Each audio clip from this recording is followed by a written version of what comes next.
they never wrote her name in the history books, and maybe that was the point. During World War II, Frances Scott wasn't supposed to be remembered. She wasn't listed as military personnel, she wasn't trained as a spy, and if she was captured, no flag would claim her body. To the world, she was a simple civilian pilot, ferrying planes across safe routes. But that lie was the only shield protecting the truth. Frances was flying straight into enemy territory with secrets that could collapse entire German offensives. She was a weapon disguised as a woman. The first time she realized she was valuable wasn't when she landed her first aircraft. It was when the military rejected her. They told her women weren't meant for war skies, that they belonged in classrooms, factories, or typing rooms, not cockpits slicing through gunfire. Frances didn't argue. She just flew. Day after day, night after night, long-range flights, instrument-only navigation, low-visibility landings, she mastered skills most male pilots failed in. The more they tried to limit her to delivery duty, the sharper she became. Her break into secret operations didn't come with a promotion. It came with a stranger. No uniform, no salute, no introduction. He slid a sealed package across a metal table and whispered, "London, tonight, no lights." He didn't ask if she could do it. He already knew she could. Frances felt her heartbeat thud like an engine misfire. This wasn't standard transport. No navigation support, no escort, no radio contact. If something went wrong, she would simply disappear into the Atlantic. Flying into that darkness felt like falling into a void. She killed her lights, reduced altitude, skimmed the water so low she could almost hear the ocean breathing beneath her. Only moonlight painted faint silver lines across the wings. She wasn't flying by sight, she was flying by instinct, by memory, by sheer will. Hours passed in silence. Then the radar crackled. A single unidentified signal blinked behind her. German patrol. Her lungs tightened. One spotlight or trace around and her plane would be swallowed by the sea. She pulled into a cloud bank so thick her cockpit windows fogged from inside. She kept the engines at minimum hum, gliding more than flying. For a moment it felt like she stopped existing, just a ghost, suspended in mist. The signal faded. She lived. When she landed in London, there were no cheers, no crew, no casual post-flight jokes with other pilots, just silent men in trench coats who took the envelope, nodded once, and left without a word. Frances didn't ask questions. She didn't want answers. She knew what she had carried wasn't cargo. It was intelligence, information, something worth killing for. The missions kept coming, each one deeper into shadows. One flight delivered decrypted submarine routes to British naval commanders, preventing an attack that could have erased thousands of soldiers before they reached Normandy. Another carried experimental radar designs that helped the Allies detect incoming German bombers hours earlier than before. Frances wasn't just flying planes, she was bending the war's direction from the sky. But secrets demand sacrifice. She flew unarmed. She flew without identification. If captured, she wouldn't be treated as a POW, she'd be executed as a spy. Worse, she had to lie to the women who admired her. Her fellow pilots believed she was just ferrying aircraft. They never knew she was slipping through enemy skies alone while they slept in their bunks. And maybe the hardest part? She couldn't tell her family why she might never return home. She wrote letters that sounded cheerful, ordinary, harmless. Then she'd fold them, stare at them, and whisper to herself, "If this is the last one, at least they won't worry." But war doesn't stay silent forever. Because while she was flying secrets into Europe, someone on the other side started noticing stray signals, unregistered aircraft appearing and vanishing without record. Someone began tracking her routes, someone who understood exactly what she was carrying. And they were getting closer. She learned quickly that silence could be louder than any engine. In the days after that first London drop, Frances checked her plane with the same ritual as prayer. Run a finger over rivets, listen for new ticks in the fuselage, trace the oil line like reading a palm. Every small sound might be a warning, every smooth hum a promise. But the real danger didn't always come from the sky. Sometimes it came wrapped in polite phrases, in paperwork, and in an office where men in suits pretended to be surprised by a pilot's competence. One afternoon, a young intelligence officer with tired eyes and a cigarette hanging from his lip met her in a dim corner of an RAF hangar. He didn't introduce himself properly. He offered only a cigarette and a folded piece of paper with coordinates and a time. "Tonight," he said, "nothing to declare." He watched her like a man waiting to see whether a match would strike. Frances read the paper, felt the familiar coil of fear and adrenaline, and agreed. She'd been on these invisible missions long enough to know how to say yes without believing in safety. The flight was routine by the standards of the secret program, routine meaning lethal. She flew at barely above stall speed, wings almost grazing the sea. Below, a convoy of dark silhouettes crawled like beetles crossing a black carpet. The radio was dead. She navigated by faint stars and a compass she kept wrapped in oilskin. Part of her wanted to imagine she was on a simple courier run, but the truth pushed through every nerve. The package under her seat could reroute a whole fleet. Halfway through the crossing, a new danger announced itself, not in thunder or tracer, but as a ghost on the radar. That small flickering blip that had haunted her since the first mission was back, but this time it wasn't alone. Multiple contacts converged along her path, patterns, numbers, hunting lines. Someone had mapped the routes and was closing the net. Her hands tightened on the yoke until knuckles whitened. The sea below felt merciless, the sky above indifferent. She feathered the throttle, dropped into a valley of cloud, and the plane shuddered as if the metal itself understood fear. For 30 minutes she flew blind, trusting nothing but engine note and the cold certainty that predators could smell hesitation. When she climbed out, the horizon was empty. The convoy was safe. She exhaled like a woman who had been holding her breath for years. But the close call left a residue. In the days that followed, Frances found herself scanning newspaper bylines, noting military schedules, listening to overheard conversations in mess halls. She started sleeping with the curtains open, somewhere between superstition and calculation. If she could see the sky, she could measure whether it moved differently. Sleep came in fits, crumpled in corners like discarded maps. Dreams turned to fragments. A spotlight carving her name into rain. Hands putting cufflinks on her wrists. A black-clad pilot she didn't recognize bringing a rifle to her door. And then came the letter with the wrong stamp. It was minor, except nothing about her life in that program was minor. A civilian envelope, addressed in a handwriting she didn't know, stamped with a German postmark.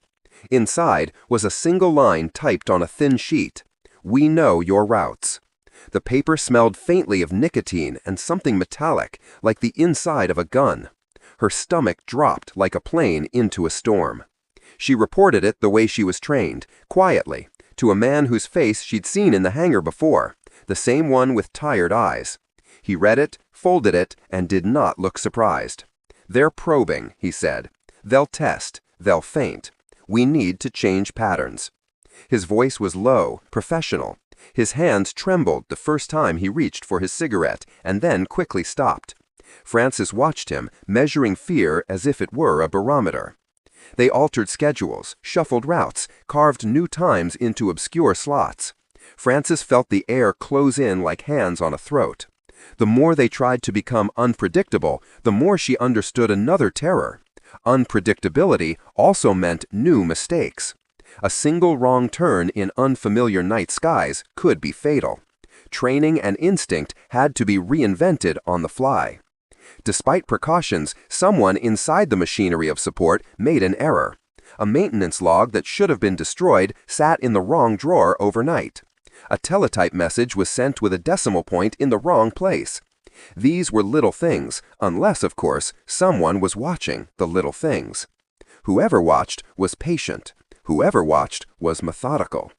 Frances started to think like a hunted animal. She cataloged friendships and favors like currency. There were pilots who owed her kindnesses she might have to call in.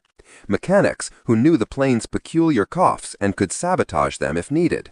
She memorized faces she'd never trusted, and rehearsed lies she had not yet told.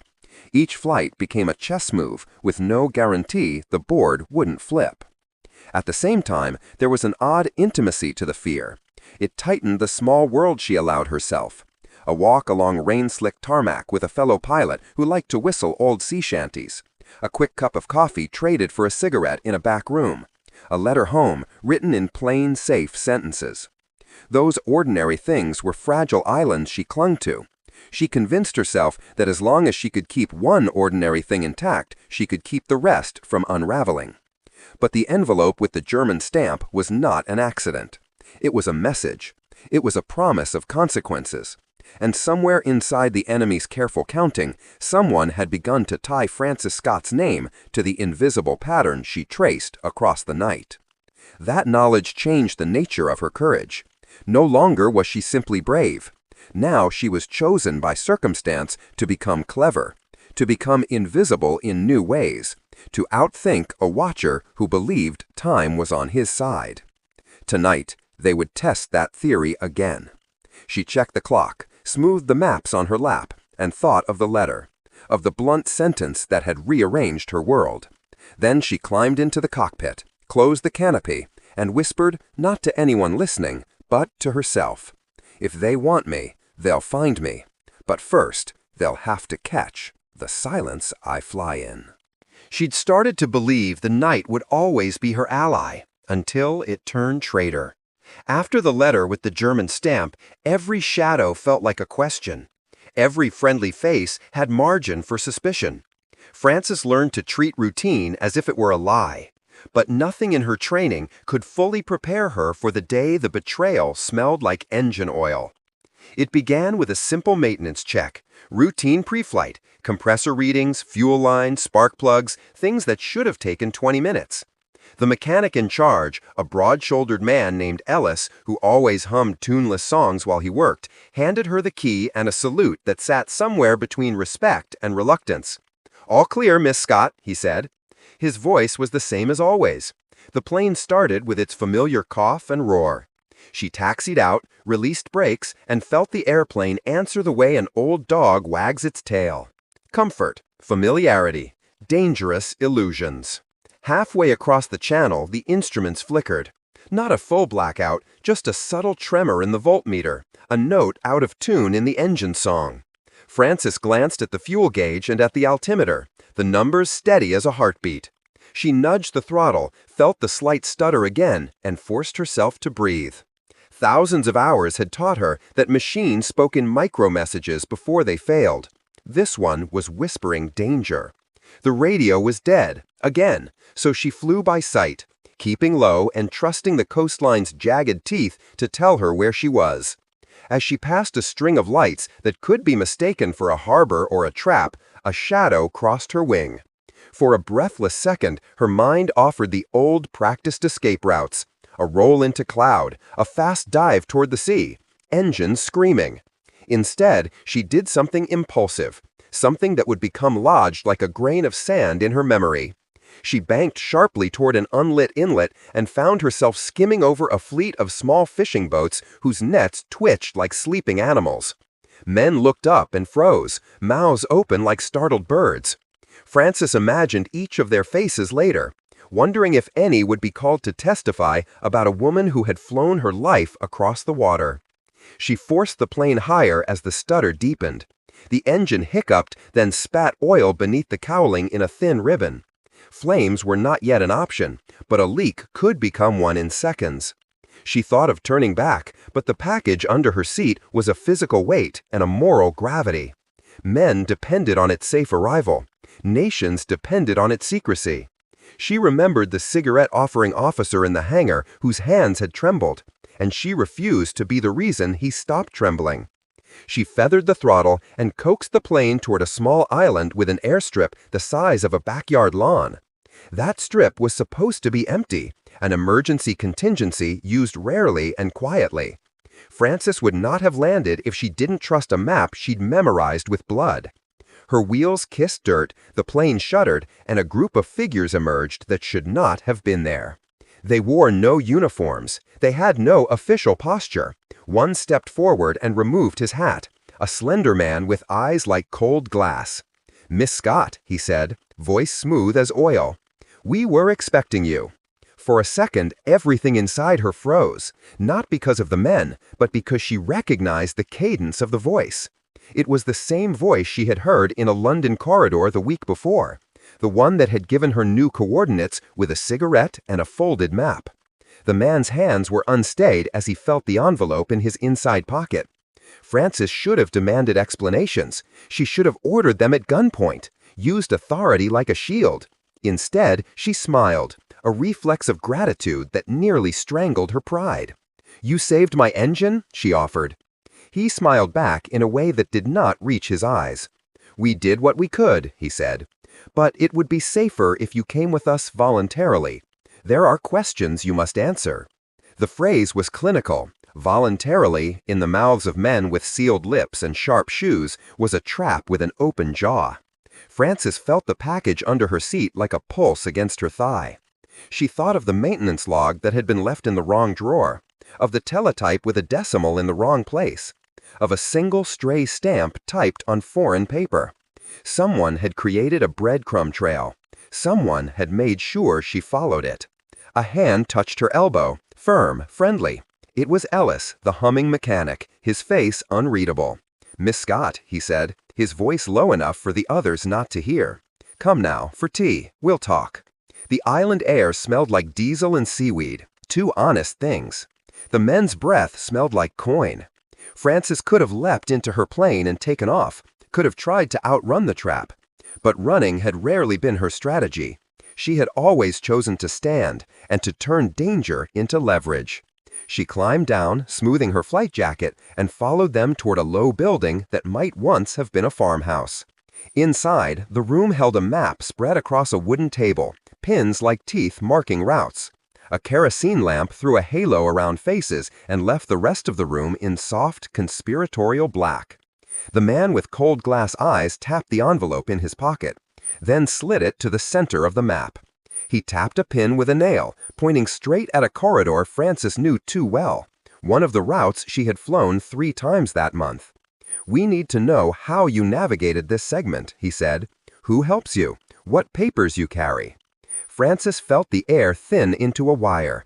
She could answer truthfully and hand them the threads to pull, or she could braid her words into rope and wrap them around her own throat. She thought of the men at sea relying on her package, of the convoy safe because of a flight she had taken terrified and precise. Lying had become an instrument of survival. She leaned forward, palms flat on the table, and said, "I rely on the sky and the things I can hold. Questions won't change that." They smiled like men who'd seen that line before. The cold-eyed man's hand moved to the envelope and opened it. Inside, a single sheet of paper, printed with coordinates and a time. But beneath the printed words, someone had written, in a hand Frances recognized now with a sick, private certainty, the same handwriting that had addressed the German stamped letter. It was her name. Her breath stuttered. The room seemed suddenly smaller. Men outside began to whisper. The map's pins looked like teeth closing. Someone in that room had decided to put a face to the pattern.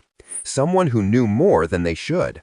Someone who had just invited her into a trap that would test whether she was quick enough to change the rules of how she survived. She had to move, and fast.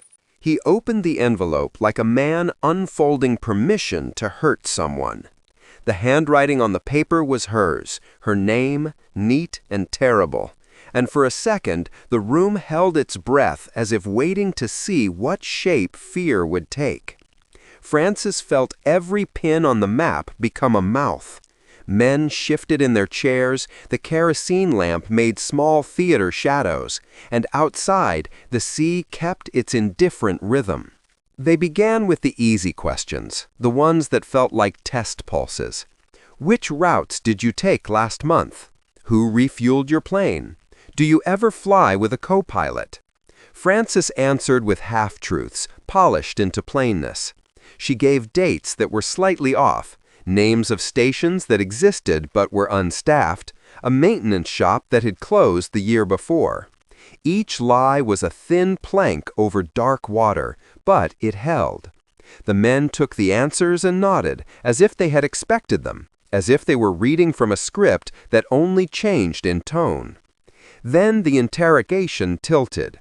The cold-eyed man leaned forward and asked the question that had no right to be asked out loud. "Who gave you the orders?" Frances felt the word orders like a trap door clicking open. She had never had an authority she could name. She only had a chain of favors, a web of necessity. But a name would mean files, means of tracking, arrests. A name would rip the seams from everything and everyone she cared about. She thought of the little rituals that kept her grounded. The cigarette in the hangar, the mechanic who hummed, the man with tired eyes, and knew any one of them could be the first to be pulled into disaster.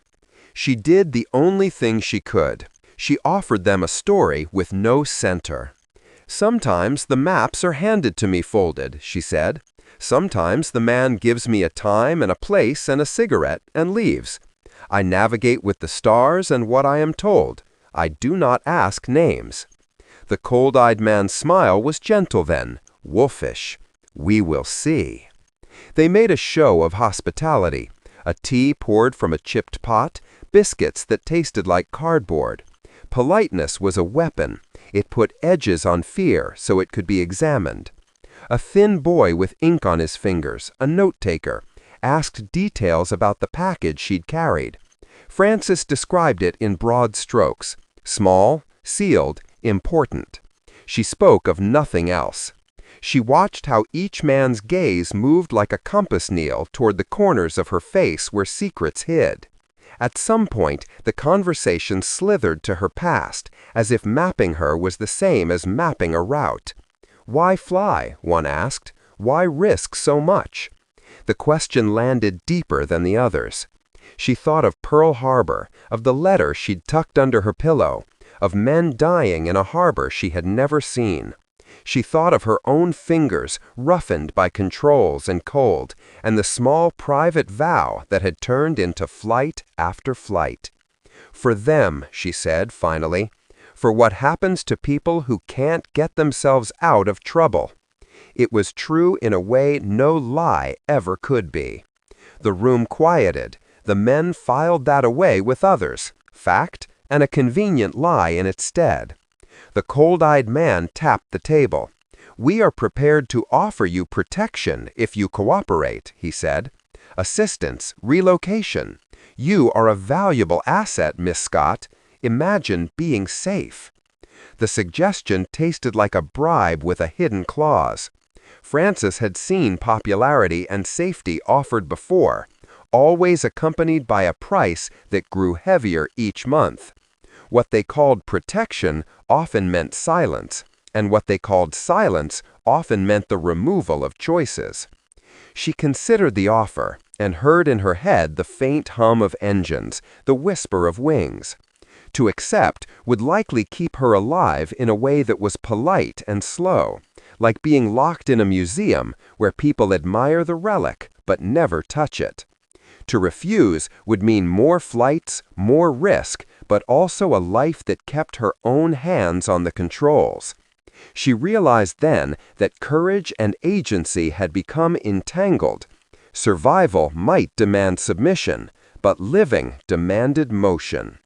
Before she could answer, a different sound cut into the room, soft at first, then building into a rhythm like footsteps under the floor.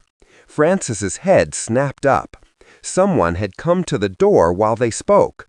The low murmur of voices outside rose, urgent and clipped. A scrap of dialogue floated inside. Someone else, intercepted, not them. The men in the room exchanged glances that were quick as gunfire. Ellis, the broad-shouldered mechanic who had been the first to hand her the keys and the last to smile, suddenly stood. His face was a map of ordinary kindness and something else she'd never seen, a fracture that looked like panic. He moved to her as if to steady her, but his hand near her elbow felt like a wire. "Miss Scott," he said, very quietly, "we must move now." They herded her back outside under a sky that had forgotten to be anything but black. The plane sat where she had left it, humble, waiting, like a tether to a life she might reclaim. But the island was no longer solitary. Dark shapes moved along the shoreline, the same shapes she had skimmed over the night her engine first whispered. Figures with the tilt of men who had practiced patience. They led her to the plane as if escorting a guest. Frances's fingers found the cold metal of the fuselage. A protest rose in her throat, a furious, small thing. She tried to speak, tried to demand to know who had set the trap, who had written her name on a German envelope, who in her circle had betrayed her. Ellis only shook his head once, and his eyes were suddenly unfamiliar. A motor started somewhere behind them, a low growl that made the air feel thicker. The sound rode across the water toward the waiting ships. Frances realized, with a lurch like nausea, that the trap had turned into a stage, and the stage had an audience. She made a decision in the fraction of a breath, to move and to make them earn any prize they thought they had won. She reached for the cockpit, but a hand clapped over hers, firm, controlled. They wanted compliance. They wanted the narrative of capture. Frances pulled her hand back slow, like someone who knows how to hold a secret and when to throw it. She smiled, not the soft gratitude smile that had saved her before, but a different kind, small, sharp, and utterly unreadable. "If you want my cooperation," she said, voice steady enough to hold a room, "then you will have to catch me." The hand on her wrist tightened. The lamps threw longer shadows. Somewhere a bell tolled, maybe a boat's horn, maybe a fate beginning to turn. The men looked at each other, unsure if they were hunters or performers. Outside, the sea kept its indifferent time, but Frances felt the clock inside her chest ticking faster than engine. She slid one hand behind her back, feeling for the small thing she always carried, a folded piece of paper, a map within a map. It was there. It trembled, but it was there. The last thing she saw before a boot caught her ankle was Ellis's face, his mouth moving into something like apology. You could call it courage, or you could call it the only kind of desperate sense left to a woman with secrets and wings. Either way, it meant motion. And motion, in that dark, meant a choice between capture and the kind of fight that leaves no witnesses. She pressed her earphones tighter against the soft leather padding, trying to isolate the faint static from the coded transmission beneath it. The night outside the cockpit was a black ocean, silent, endless, and cold. Frances had flown dozens of missions by now, but this one felt different. The coordinates she'd been given weren't just supply drops or surveillance routes. This was a direct insertion point for an undercover agent who would be parachuting behind enemy lines. Her orders: fly low, no lights, no radio, and no mistakes. The enemy radar stations had been upgraded, meaning one wrong elevation change and she'd light up like a flare on their screens. The war felt closer tonight, like it was breathing down her neck. The engine hummed beneath her, steady but strained. Fuel counters ticked down faster than expected. Something was eating power. She ran diagnostics as she flew, fingers moving quickly over switches and gauges. A faulty alternator. It wouldn't fail yet, but it meant she couldn't afford delays. She thought briefly of turning back, but command already told her this flight was non-negotiable. Lives on the ground depended on her being there, and there was no backup plane coming. She inhaled sharply and pushed forward. She signaled the agent in the back of the aircraft, a young man barely 20, jaw trembling not from cold but from fear. He clutched his parachute straps too tightly, knuckles bone white. Frances didn't speak much mid-flight, but tonight she leaned back and whispered, "When you land, stay low, trust shadows, and don't hesitate." He nodded, eyes wide, absorbing every syllable like it was his lifeline. He knew she'd done this before. delivered people into darkness only to wonder for the rest of her life whether they survived long enough to complete their mission or even long enough to see sunrise. The German border drew closer. She cut the engine power slightly, letting wind carry the plane forward to reduce noise. Every instinct in her body screamed, "Turn back! This is too deep! They'll spot you!" But fear wasn't her enemy anymore. Hesitation was. She reminded herself why she joined. Her brother's letters from the front, filled with exhaustion and pain. The friends who never came home. The belief that she didn't need a rifle to fight, just wings and nerves of steel. Just then, movement on the horizon. Two silhouettes rising from the clouds, German night fighters. She cursed under her breath. They hadn't locked onto her yet, but they were patrolling dangerously close. She gently rolled the aircraft downward, skimming treetops so low she could almost feel branches scraping the undercarriage. She killed exterior power completely. No navigation lights, no signal beacons, nothing but darkness and gravity keeping her airborne. The whole world narrowed to her trembling hands and the roar of wind whipping the cockpit glass. The agent stared at her like he already knew this might be his last night alive. Francis focused every ounce of muscle memory to hold steady. One turbulence bump, one engine cough, and she'd slam into the forest below. Her heart raced so violently she thought it might drown out the sound of the sky. She reached the drop zone, a clearing barely wide enough to be safe. She tapped the red light beside her. The agent stood, legs shaking. She opened the hatch. Wind howled inside, freezing her face instantly. He hesitated just a second too long. Francis locked eyes with him and whispered, "Go, now, you can do this." And then he jumped, disappearing into the abyss beneath them. She sealed the hatch, pulled up sharply, and gunned the engine back to life. But the moment power surged, the German fighter shifted course, finally spotting the lone aircraft in the darkness. Their engines roared behind her like wolves chasing wounded prey. She wiped sweat from her palms, tightened her grip, and prepared for a deadly chase back across enemy skies. What happened next would push her skills to a level even she didn't know she possessed. The sky turned from black to a bruise of engine light and tracer. The fighters were on her tail, two silhouettes hunched like predators, and the whole world compressed into the thin strip of fuselage under her palms. There was no applause, no hero's trumpet, only the roar of machines and the cold math of survival. Altitude, airspeed, angle, distance. She tasted metal and oil and the sharp tang of fear at the back of her throat, the kind that makes your teeth ache. The first burst carved the air where her tail had been a breath before. Heat licked the skin of the plane. Instruments danced in protest. A jagged shudder ran through the wings, and Francis felt the plane's old bones complain. She pushed forward, dropping into a channel between hills where radar would be confused and surface-to-air guns might hesitate.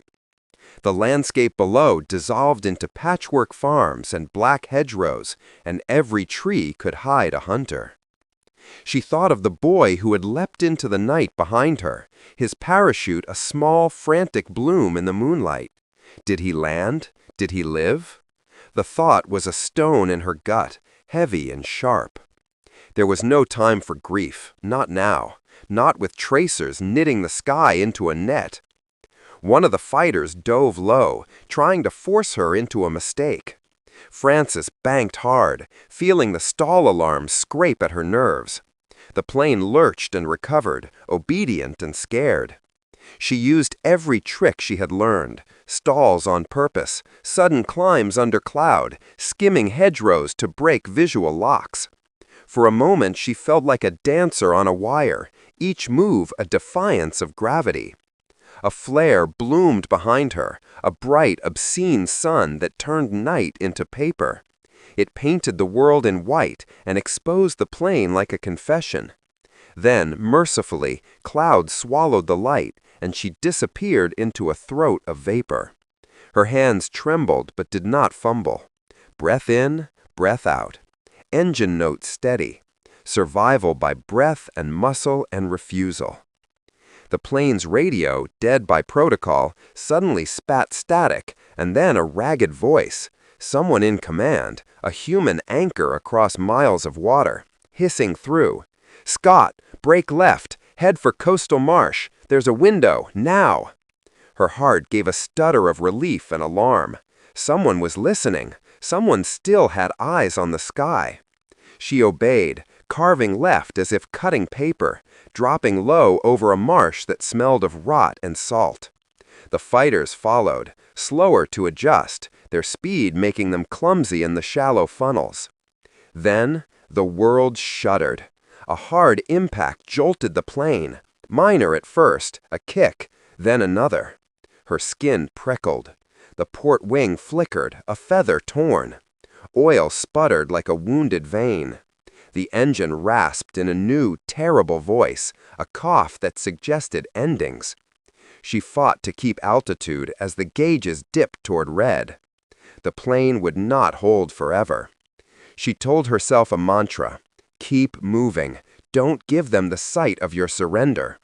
She thought of her diary tucked away somewhere, a brief private ledger of promises, and felt ridiculous for the way she'd once believed words could armor you. Words were feathers compared to metal. Below, movement. A landing strip, small, hastily made, the kind used in movies to look like improvisation, but built with intention.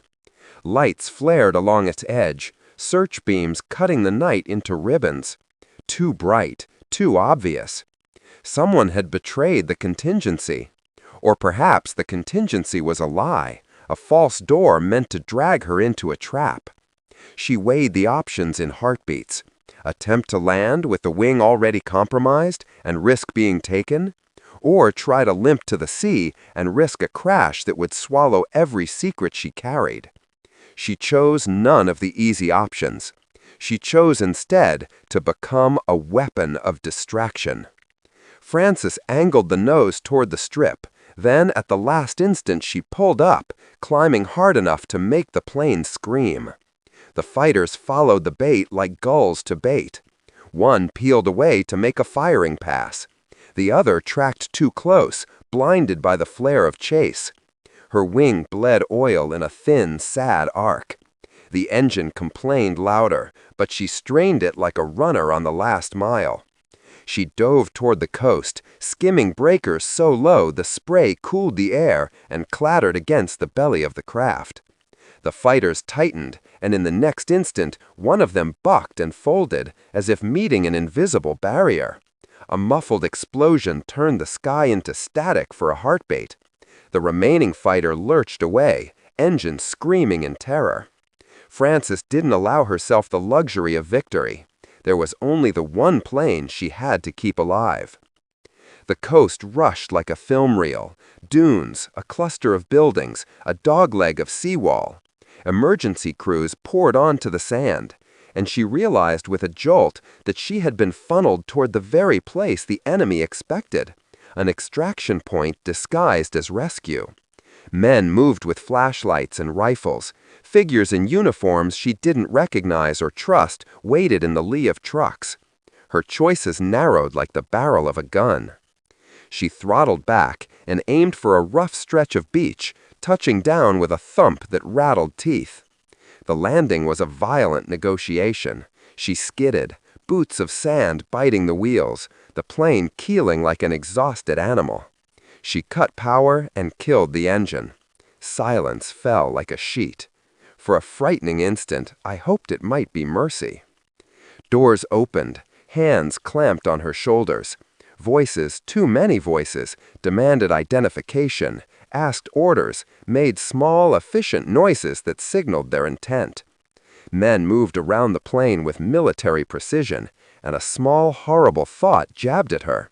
Had they been waiting for her to crash so they could collect what she carried? Ellis was there, his face gone thin and ashamed in the harsh light. A man with cold glass eyes stepped forward, his smile a blade. "Miss Scott," he said, soft as a closing book. Her hand was on the canister beneath the seat before anyone could stop her.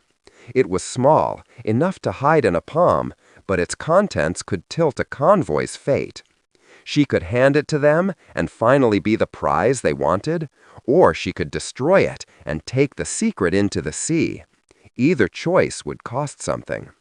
She thought of the boy jumping into the dark. She thought of convoys that rely on coordinates tucked in plain envelopes. She thought of men whose lives would end or continue by what she did next. She pressed the release. The device popped open like a small, bright wound. Frances expected a spark meant to blind them, a flare that would buy her seconds. Instead, what came out was a folded slip of paper, soaked and illegible, and then, behind it, a small recorder that clicked to life with a single human voice on it. "If you hear this," the voice said, low and calm, "we have failed for now, but the truth will not be taken by force." Hands froze. The man with the cold eyes paled. Around them, men exchanged looks that left no room for mercy. Frances had not destroyed the package. She had made it speak. A truck door slammed. Footsteps hurried. Someone shouted. The night split with the sound of engines starting and the sea taking back its secrets. Frances felt fingers closing around her wrists, but something inside her, some stubborn, foolish spark, would not be snuffed. She met Ellis's gaze for one fraction of a second. His face was an apology without words. Then, before he could say anything, a flare of light cut across the beach, and a shout, sharp, familiar, ripped through the air. "Move, now!" The world tilted, and the men around her became a blur of motion. She was hauled toward a waiting vehicle, men shouting orders that were half aid, half claim. A hand shoved her into the back of a truck. The door slammed. Darkness wrapped her. Somewhere beyond the canvas, boots pounded and engines thundered. The truck lurched forward, sand spraying like confetti. Frances pressed her forehead to the rough wood, listening to the chaos outside. The brakes, a cry, a suppressed curse. Her heart pounded a drumbeat of both triumph and mourning. She had survived, for now, but survival felt heavy, a weight that sat where courage used to be. And the truth, voice on a recorder, a name on a stamped envelope, was loose in the night. They were running, and the ones who ran with her did not all wear the same uniform. The flare of light still burned behind her eyes when the hands clamped tighter, bodies colliding in a storm of uniforms. Someone shouted orders in a language she didn't trust, and before she could swing an elbow or spit a word, a second wave hit the beach from the north. Boots thundering over dunes, voices sharp, coordinated, familiar. The world fractured into two factions wrestling over the same prize, her. Gunfire cracked too close. Sand jumped like shrapnel. Frances felt her knees buckle as someone yanked her backward, dragging her across wet sand. She swung at shadows, teeth clenched, but a voice roared inches from her ear, hoarse, breathless, alive. "Scott, with us, now!" She didn't know the voice, but it wasn't cruel, not desperate. It had direction. Her body moved before her mind had consented. Men formed a shield around her, returning fire in tight bursts, the kind of precision that meant training, not chaos. Someone shoved a helmet over her head. Someone else tore the canister from enemy hands and stuffed it against their chest like a newborn. The engines of a truck roared awake. Arms lifted her, too many hands to know which ones cared and which ones claimed, and she was thrown into the back. Doors slammed, darkness seized her. The truck jerked forward, tires clawing through sand, as spotlights carved through the smoke behind them. Frances pressed her shoulder to the metal wall, breath rasping, pulse breaking like waves against bone. She tried to focus, to mark faces, insignias, accents, anything, but everything blurred into silhouettes who spoke in clipped codes. Then a figure slumped beside her, Ellis. Dirt on his face, blood on his knuckles, eyes not quite meeting hers. He looked like a man who had run toward the fight, not away. Or maybe he'd just been caught in it. Her voice was a whisper scraped raw. "Whose side are you on?" He swallowed hard, jaw shaking. "The one that still needs you alive." She wanted to believe him. She wasn't sure she could. The truck hit pavement. Speed surged. Wind tore through cracks in the canvas, and the world outside blurred into fields and moonlit fences. Frances closed her eyes, not to rest, but to anchor herself.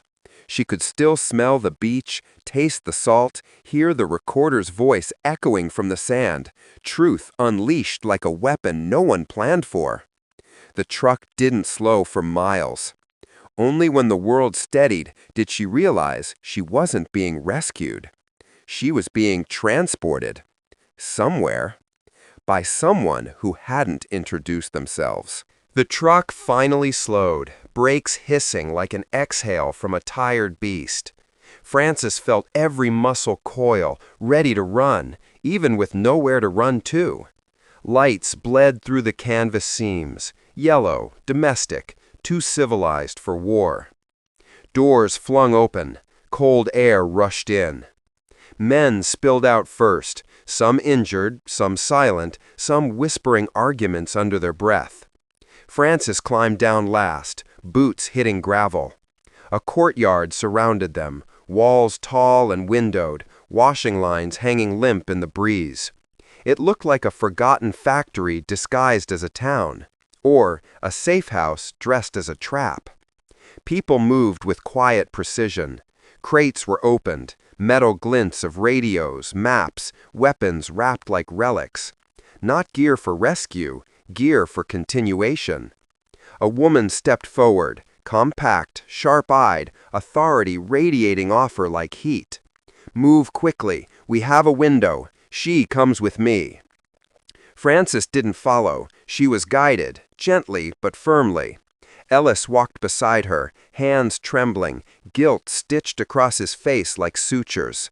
She wanted answers, but asking felt like surrendering power she barely had left. Inside the converted truck cabin, the air was tight and stale. Frances sat opposite the woman. The engines roared again. "Where are you taking me?" she asked. The woman didn't blink. "Somewhere your truth can't be buried." Frances almost laughed. Truth doesn't get buried, people do. The woman's eyes softened, but only slightly. "Tonight will prove which you are." Hours bled past in rattling wheels and shifting shadows. Eventually the truck stopped at the coast, dark water licking concrete, a small fishing boat waiting like a ghost. When Frances stepped aboard, the sea smelled like memory, salt, fear, escape. Ellis staggered as he boarded behind her, a hand clutching the railing. He finally spoke, voice hollow. "I didn't choose their side. I just didn't know which one was yours." She didn't answer, not because she had no truth, but because she had too many. The boat pulled from shore, engines low to avoid attention. Water slapped the hull. Frances wrapped arms around herself and stared into black waves, whispering a prayer she didn't believe, for men she might have killed by surviving. Then shapes rose from the sea, fast, silent, purposeful. Cutters. Spotlights erupted. Order screamed in languages she couldn't place. The world buckled into chaos. Hands grabbed her again. This time, not to save her, to own her. She didn't resist. Resistance required knowing who to fight. When they finally dragged her onto a larger deck, away from the sea and smoke, a man in a plain coat sat across from her, pen capping, eyes unreadable. "You carried something dangerous," he said. She looked up, exhausted, unflinching. "I carried truth." "And truth," he replied, leaning forward, "can sink ships." The cell door clanged shut, not like punishment, but like a decision made, by people who thought they understood her story. She sat there, pulse steady, mind burning. They had her body. They did not have her loyalty. Not yet. The cell's steel walls hummed with the weight of decisions not yet made. Francis sat, hands pressed to thighs, listening to distant engines, to Ellis being questioned somewhere nearby, to the faint, rhythmic slap of waves against the hull. Every sound a reminder that the world outside was moving, breathing, calculating without her consent. The man in the plain coat returned, footsteps deliberate, a pen tucked behind his ear. "We have reviewed the message. The information you carried, it speaks louder than you realize." She let the silence stretch, letting the truth settle in the room like dust. "Then it will speak correctly," she said finally, her voice low but unwavering. "Not for you, not for anyone who wants to own it, only for those who need it." His eyes sharpened. Bold words for someone in custody. "Bold words are all I have left," she answered, shoulders straight, mind scanning escape routes even as she spoke. Every syllable a measure of survival, every breath a strategy. He leaned back. "Your loyalty has been tested. Your courage is undeniable. But we cannot release you, not yet." He paused, then softened just slightly. "You've changed the course of several operations tonight. That cannot be undone." Francis felt her chest tighten, not with fear, but with the exhaustion of living every heartbeat at the edge of a knife. She thought of the boy who parachuted into darkness, of convoys that had survived because of the folded slip she had trusted to a recorder, of men like Ellis whose fates balanced on invisible threads. She understood suddenly that survival was never just about breathing. It was about choosing what the world could live without noticing. A guard brought her a small tray of food, minimal, cold, insufficient, but Francis barely noticed. Her mind tracked the hallway, the doors, the shadows.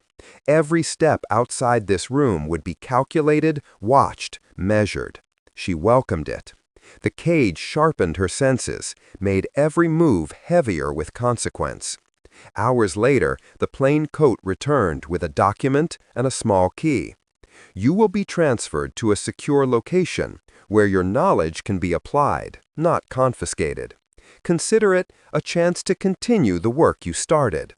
Francis took the document without a word.